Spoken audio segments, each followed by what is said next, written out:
Où allons-nous après la mort? Bonjour, merci beaucoup d'être venu m'écouter et réfléchir avec moi. Je fais toujours une petite mise au point avant d'entrer dans le sujet que nous allons aborder dans chaque vidéo et cette fois-ci, je pense qu'il est important que tu gardes toujours à l'esprit cette précision. Ce n'est pas moi qui dicte la vérité. Nous ne la dictons pas pour que tu nous suives sans te poser de questions. Tout ce que je partage, c'est mon point de vue, formé à partir de l'expérience que j'ai pu acquérir au cours de ma propre existence, dans les endroits où j'ai été, dans les situations que j'ai vécues et aussi, bien sûr, en apprenant d'autres personnes qui m'ont aidé à grandir. Tu dois toujours penser par toi-même et évaluer si tu penses que les choses sont légèrement différentes, ou totalement opposées, ou si tu es tout à fait d'accord. Le plus important est que tu aies le pouvoir, mais aussi le courage, d'assumer la responsabilité de ta propre perception de la réalité, que tu sois partiellement ou totalement d'accord avec les autres. Ce que je veux dire par là, c'est qu'il y a toujours beaucoup plus que cela dans chaque question. Tout cela pourrait prendre des mois de débats interminables. Ce que je vais dire ici pourrait donc être complété par ce que tu penses qu'il y a. En effet, il se peut que tu portes en toi un élément de connaissance que d'autres n'ont pas encore acquis et vice-versa. Même ici, entre nous, il nous arrive parfois d'avoir des perceptions différentes sur un sujet ou un autre. Sur Terre, lorsque cela se produit, on a tendance à opposer les opinions les unes aux autres et à prendre parti pour l'une ou l'autre. Or, en général, les opinions dites opposées sont en réalité complémentaires. Ainsi, en réalité, elles ne sont jamais opposées. Ils ne sont que des définitions de plusieurs perspectives de la même réalité, et la réalité est constituée de toutes ces perspectives et même de beaucoup d'autres. C'est pourquoi le point de vue de chacun est hautement respecté, que nous soyons d'accord ou non. Cela dit, nous pouvons commencer par essayer de répondre à la question posée dans le titre de la vidéo. Où allons-nous lorsque nous mourrons? Tu peux penser que c'est frustrant ou répétitif, mais la vérité est qu'il y a peu de sujets qui ont une réponse simple et courte. La vérité est que cela dépend de nombreux facteurs, à commencer par le fait que nous n'allons nulle part physiquement en tant que tels. Nous pourrions donner une réponse plus simple dans ce cas, que nous décomposerons du mieux que nous pourrons plus tard. La réponse serait « là où tes idées te mènent ». Cependant, la vraie question, si elle est bien formulée, serait de savoir où va notre attention, notre conscience, lorsque nous mourrons. Car, comme je l'ai dit il y a un instant, ce n'est pas comme si tu te téléportes physiquement ailleurs et que tu y es. Même si, d'un certain point de vue, c'est un peu ce que l'on ressent.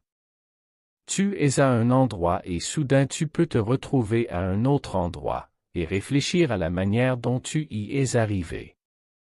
Mais au-delà de ce sentiment que tu peux avoir, techniquement, ce n'est pas ce qui se passe en réalité. Mais qu'est-ce que la réalité? Qui décide de la manière dont tu perçois ou ressens les choses que tu vis? Ce n'est pas moi.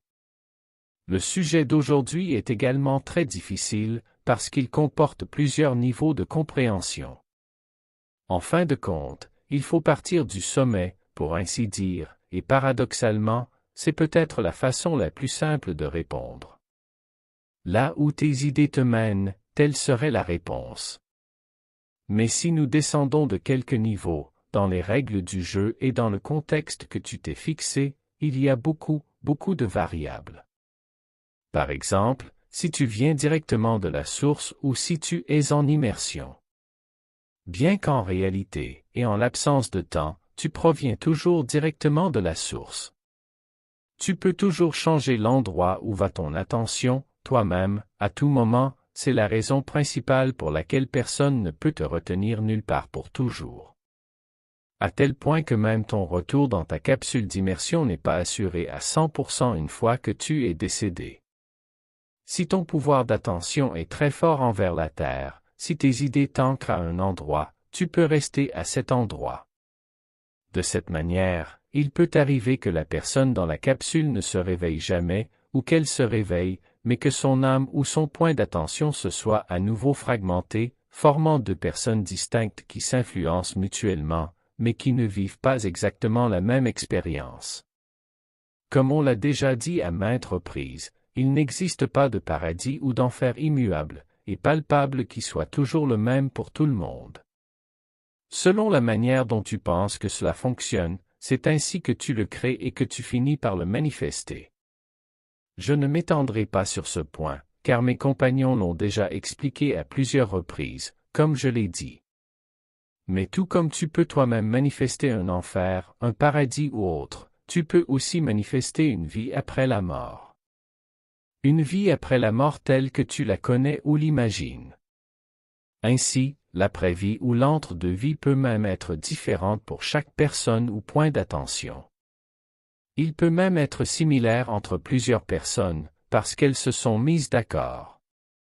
Tout comme les accords de perception fonctionnent dans la vie, il en va de même dans la mort.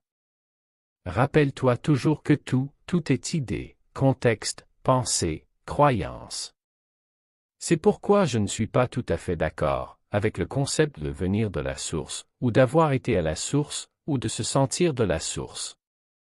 Parce que chaque fois que tu te perçois comme quelque chose, ou quelqu'un, même sans une identité claire, ou même une forme en tant que telle, et même si tu te perçois dans un royaume d'intégration complète, d'amour et de lumière, et que tu sens que tout va bien, tu perçois en fait encore une autre réalité, une autre idée. La source n'est même pas un état de conscience. Elle est ce qui anime tous ces états de conscience. Tu es toujours la source, tu es toujours là. Quoi que tu perçoives, quelle que soit la densité dans laquelle tu te trouves. Tout ce que tu imagines, tout ce que tu vis, tout ce que tu penses, sens, vois, entends, tout est toi, en tant que source, fonctionnant, animant tout cela. Donc, pour moi, la source est simplement le moteur, le noyau, la conscience elle-même, rien de plus que cela. Ainsi, lorsque tu meurs, ta conscience ou ton point d'attention est redirigé vers l'endroit où ta vibration et tes pensées te rendent compatibles. Et il est même possible de ne pas faire l'expérience de l'au-delà ou de l'entre-deux-vie, ou de quoi que ce soit de ce genre. Parfois, tes pensées te font passer directement d'une vie à l'autre. Et là, je te recommande d'avoir vu les vidéos que j'ai téléchargées précédemment sur le fonctionnement du temps, afin de comprendre ce qui suit.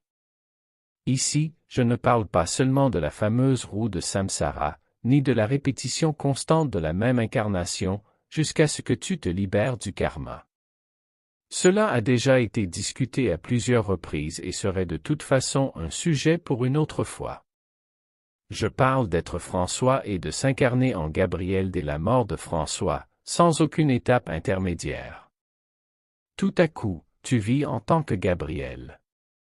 Et tu ne vis pas nécessairement le moment de la naissance de Gabriel ou de la formation du fœtus, et c'est là qu'intervient la partie intéressante et complexe. Disons que François est mort avec le sentiment d'être seul, que personne ne le comprenait et que cette situation le tourmentait profondément. Lorsque François meurt, sa conscience incarne automatiquement un moment de la vie de Gabriel où les circonstances font qu'il se sent profondément seul et incompris. En d'autres termes, d'un certain point de vue, il s'agirait d'une entrée en scène, comme dans le cas d'un walk-in. Mais en même temps, Gabriel est toujours François avec tout son passé et ses expériences, qui l'ont amené à se sentir ainsi. En d'autres termes, c'est le passé de Gabriel qui l'a amené à se sentir ainsi, mais en même temps, c'est aussi le passé de François qui lui fait ressentir cela, ce qui fait qu'il y a plusieurs explications en même temps. Ce qui, si l'on y réfléchit, signifie qu'en incarnant Gabriel, les idées avec lesquelles François est mort lui ont fait manifester une vie en accord avec ses idées, et donc il a manifesté à la fois son présent et son passé. C'est-à-dire un contexte. En d'autres termes, on peut aussi manifester des choses dans le passé.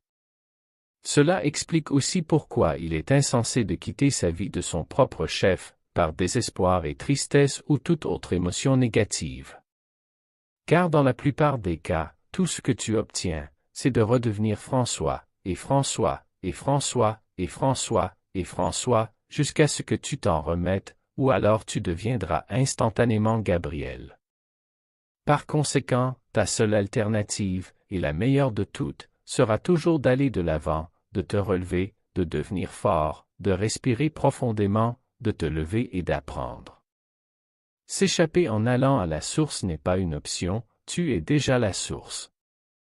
Comme Marie l'a dit récemment dans l'un de ses derniers sujets, tu es ta propre matrice et tu ne peux pas y échapper, parce que tu ne peux pas t'échapper de toi-même.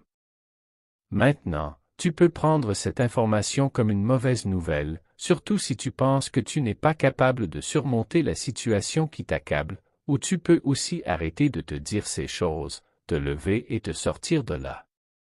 Tu peux aussi y voir le message le plus valorisant que tu aies jamais reçu. Ta seule option est de devenir fort et sage, et tu finiras par le devenir.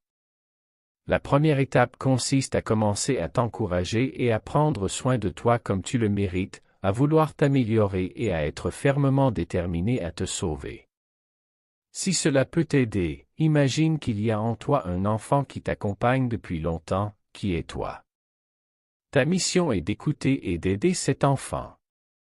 Tu vas le sortir de là et l'aider à être courageux. Plus tôt tu commenceras, plus tôt tu y arriveras. Beaucoup de force, mon ami, tu es le protecteur et le guide dont cet enfant a besoin. Zaël de Héra.